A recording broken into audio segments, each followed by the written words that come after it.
हातकणंगले लोकसभा मतदारसंघात महाविकास आघाडीचे उमेदवार सत्यजित पाटील यांचा अगदी थोड्या मतांनी पराभव झाला। या ठिकाणी महायुतीचे उमेदवार धैर्यशील माने विजयी झाले।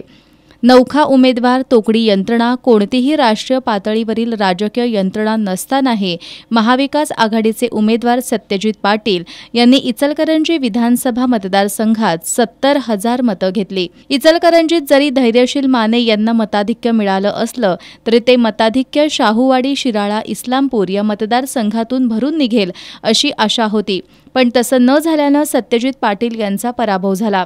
तरी देखील महाविकास आघाडी म्हणून आम्ही एकसंघ असून हीच वज्रमुठ आगामी विधानसभा निवडणुकीतही कायम ठेवली जाईल अशी माहिती प्रदेश काँग्रेस सचिव शशांक बावचकर, राष्ट्रवादी प्रांतिक सदस्य मदन कारंडे आणि मँचेस्टर आघाडीचे सागर चाळके यांनी पत्रकार बैठकीत दिली आहे।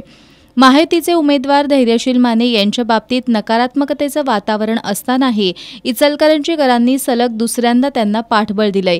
याचाच अर्थ इचलकरंजीकरांना सुळकुड पाणी योजना, वस्त्रोद्योगाचे प्रलंबित प्रश्न, महापालिका संदर्भातील अडचणी आणि शहराचा विकास धैर्यशील माने यांच्याकडून अपेक्षित आहे।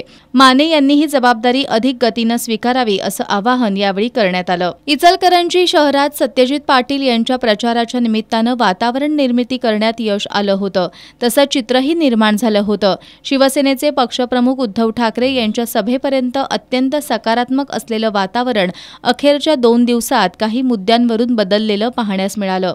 शेवटच्या 2 दिवसात मुख्यमंत्र्यांनी लावलेल्या जोडण्या माने यांना मताधिक्य नेण्यापर्यंत यशस्वी ठरल्या।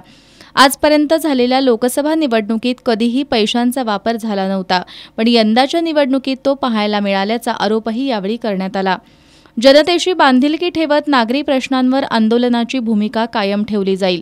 विधानसभा निवडणुकीच्या दृष्टीनं लवकरच वरिष्ठ नेत्यांशी बोलून व्यूहरचना आखली जाईल असंही यावेळी स्पष्ट करण्यात आलं।